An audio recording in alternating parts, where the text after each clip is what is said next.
Helicopter যাচ্ছে সরকারের একটা হেলিকপ্টার জায়গা আছে, যদি উনি রিকোয়েস্ট করেন যে ভাই আমাকে নিয়ে যাবেন, তাহলে নিয়ে যান, নিয়ে গেলো, এতে কোনো সমস্যা আমি দেখি না। কিন্তু কাজে এটা নিয়ে আমাকে অনেকে বলার পরও আমি এটা নিয়ে কোনো ভিডিও করিনি। এটা হতে পারে। এখন এটা তো ঠিক, আপনি চান আর না চান, আপনি মানুন আর না মানুন, পছন্দ করুন আর না করুন, এটাই সত্য যে জাতীয় নাগরিক পার্টি একটা কিংস পার্টি, মানে সরকারের সঙ্গে এই পার্টির সম্পর্কটা খুবই ভালো। সরকারের দিকে নানা ধরনের ছাড় দেয়। এরা কিন্তু এখনও নির্বাচন কমিশনের নিবন্ধিত রাজনৈতিক দল নয়। তারপরও যখন নাকি জাতিসংঘের মহাসচিবের সঙ্গে বৈঠক হয়, অনেক নিবন্ধিত পার্টি দাওয়াত পায় না, কিন্তু এরা দাওয়াত পায়। তো বোঝাই যায় সরকার এদেরকে পছন্দ করেন, সরকার এদেরকে নানা ধরনের সুযোগ সুবিধা দিতে চান এবং দিয়ে থাকেন। তো সেই বিবেচনায় তারা যাবে, এটা তো আমরা ধরেই নিয়েছি যাবে। আমরা তো এই সরকারকে এখন আর নিরপেক্ষ আমি অন্ততপক্ষে মনে করি না। আমি মনে করি এই সরকার এই পার্টিটার প্রতি খুবই পক্ষপাতদুষ্ট আচরণ করে থাকে এবং হয়তো আগামীতেও করবে। যাক, সেটা অন্য প্রসঙ্গ, এটা নিয়ে আমি আগেও কথা বলেছি, হয়তো আগামীতেও বলবো। কিন্তু তারপরেও আমি মনে করেছি এই হেলিকপ্টার কাণ্ড নিয়ে আলোচনা না করাই ভালো। আমি আলোচনা করিও নি, আর আমি অত বেশি আলোচনা করতেও চাই না। এত বিষয় কোথায় পাই, এত বিষয় নিয়ে কীভাবে করব। যাই হোক, কিন্তু এটা নিয়ে আজকেই আলোচনা করব। আজকে আলোচনা করব কেন, যে গতকালকে এই সার্জিস আলম এই ঘটনাটাকে কেন্দ্র করে একটা ফেসবুকে স্ট্যাটাস দিয়েছেন। এই ফেসবুক স্ট্যাটাসটা পড়ে সত্যি বলতে গিয়ে আমার খুবই মন খারাপ হয়েছে। আমি ভাবতে পারিনি যে এই লোকগুলো এতটা ঔদ্ধত্যপূর্ণ আচরণ করতে পারে। আমি ভাবতে পারিনি, বিশ্বাস করেন আমি ভাবতে পারিনি। আমি শুনেছি যে সার্জিস আলম নাকি একসময় ছাত্রলীগের রাজনীতির সঙ্গে জড়িত ছিলেন এবং তার কথাবার্তার মধ্যে ওই ছাত্রলীগের লিডারদের মধ্যে যে ঔদ্ধত্যটা ছিল আমি তা দেখতে পেয়েছি। উনি মানুষকে জ্ঞান দেওয়ার চেষ্টা করেছেন। আমি কয়েকটা জায়গায় একটু বিশাল উনি একটা স্ট্যাটাস দিয়েছেন এবং সেই স্ট্যাটাসের মানে প্রায় 550 ওয়ার্ডের মতো শব্দের মতো বিশাল স্ট্যাটাসের একটা উনি দিয়েছেন। উনি এখানে প্রথম থেকে বলেছেন, দেখুন শুরুটা কীভাবে করেছে, চলেন সোজা সাপটা কিছু আলাপ করি। ওই যেটা নিয়ে আপনারা আলাপ করছেন সেই ফুটেজ নিয়ে, মানে এক ধরনের অ্যাটাকিং অ্যাটিচিউড। এটা তো ঠিক না। এটা উনি কার সঙ্গে কথা বলতেছেন? পাবলিকের সঙ্গে।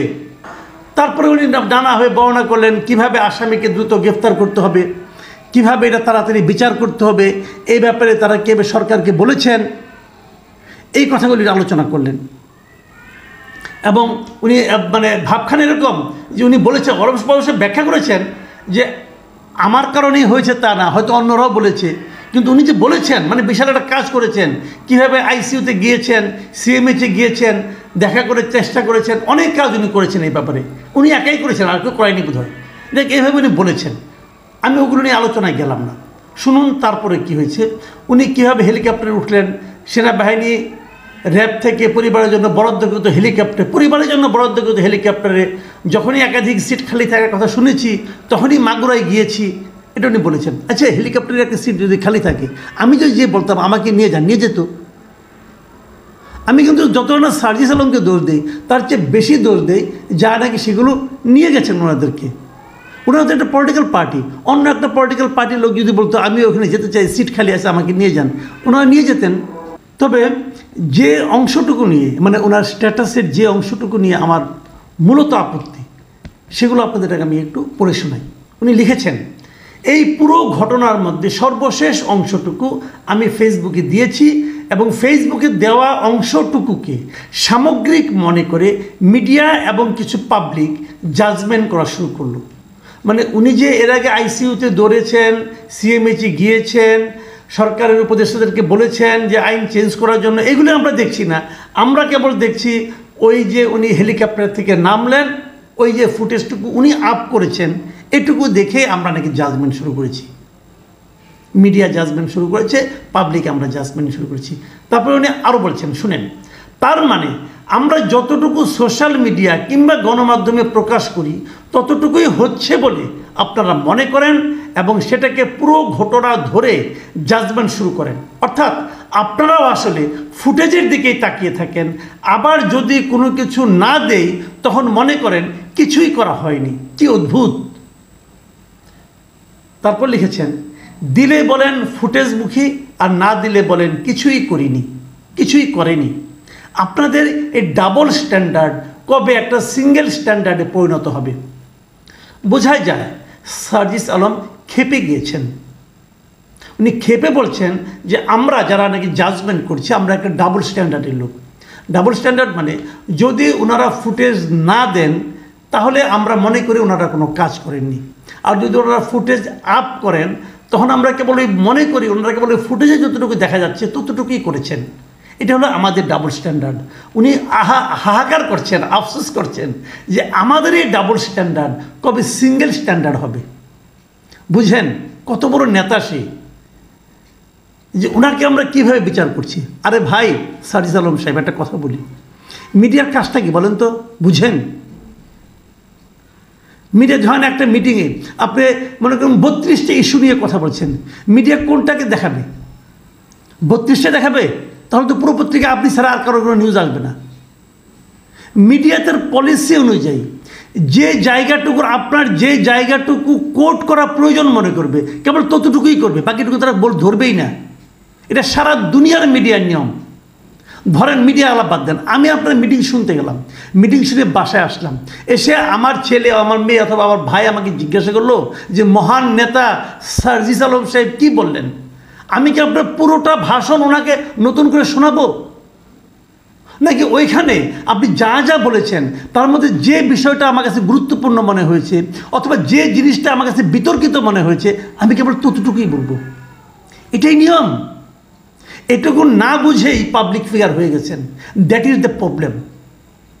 এটাই সমস্যা। সময়ের আগেই পাবলিক ফিগার হয়ে গেছেন। পাবলিক ফিগার হওয়ার জন্য যতটুকু ঘাত প্রতিঘাতের মধ্য দিয়ে যেতে হয় সেটা তো জান নাই, চট করে হয়ে গেছেন এবং মনে করছেন পৃথিবীর সমস্ত লোক আপনার প্ল্যান অনুযায়ী চলবে, আপনার চিন্তা অনুযায়ী চলবে। আবার এই ধীর স্থিরতা নিয়ে, এইটুকু সহ্য ক্ষমতা নিয়ে একটা পার্টিও খুলে বসেছেন, পার্টির নেতাও হয়ে গেছেন, সামনে নির্বাচনে যেতে ক্ষমতাও যেতে চান। সার্জিস আলম, দুনিয়াটা এত সহজ না ভাই। আরেকটু পরিশ্রম করতে হবে, আরেকটু ধৈর্য ধারণ করা শিখতে হবে, আরেকটু পাবলিককে আরও একটু সম্মান করা শিখতে হবে। সম্মানটা করতে ভুলে যাচ্ছেন বারবার। দেখেন আপনি আরও কি লিখেছেন। তিনি লিখেছেন ওই আপনারা একটা আগে পৌঁছার আগে ওখানে একটা রুমে বসেছিলেন, ওখানে বসে মোবাইল টিপেছেন, এটা নাকি কে ছবি তুলেছে, এটা দেখেও আপনার আপত্তি। আপনি বলেছেন ওই সময় কেউ ছবি তুললো এবং কালের কণ্ঠ একাধিকবারের মতো এবারও অপেশাদারিত্বের পরিচয় দিয়ে তাদের অনলাইন পোস্টে সেটা প্রকাশ করলো। কালের কণ্ঠ যেটা প্রকাশ করেছে সেটা অপেশাদারিত্ব। এটা বিচার করার আপনি কে ভাই? আপনি কে? আপনার বাবার দাদার বয়সী লোক কালের কণ্ঠে বসে চাকরি করে। আপনার যত বয়স তার চেয়ে বেশি বছর ধরে তারা সাংবাদিকতা করে, তারা জানে সাংবাদিকতা পেশাদারিত্ব কাকে বলে। আপনি সার্জিস আলম তাদের এটা শিখাইতে আসেন না। দুদিন পরে আপনি যাবেন কালের কণ্ঠের কাছে, যখন নাকি কিংস পার্টির কিং না থাকবে তখন আপনি যাবেন একটা প্রেস লিস্ট দিয়ে, ভাই আমার প্রেস লিস্টটা একটু ছাপিয়ে দেন। রাজনীতি করতে আসছেন, বড় কঠিন জায়গায় আসছেন। বললাম তো বিনা পরিশ্রমে গুরুত্ব পাওয়া শুরু করেছেন, তো এখনও টের পান নাই দুনিয়াটা কেমন। আবার দেখেন আপনারা কি বলেছেন, পেশাদারিত্ব শিখাচ্ছেন আপনি। এই আচ্ছা, নিজের বিবেককে জিজ্ঞাসা করেন, 1.5 ঘন্টা কোথাও বসে থাকলে অন্তত কয়েক মিনিট আপনার ফোনের নোটিফিকেশন চেক করতেন কিনা? যদি করেন তাহলে আপনাদের ওই ভিউখোর মনোভাব বন্ধ হবে। কবে পেশাদারিত্বের পরিচয় দেওয়া শুরু করবেন? এটা কোনো কথা? আপনি নোটিফিকেশন চেক করেন, সমস্যাটা কি? আমিও তো করি, সবাই করে।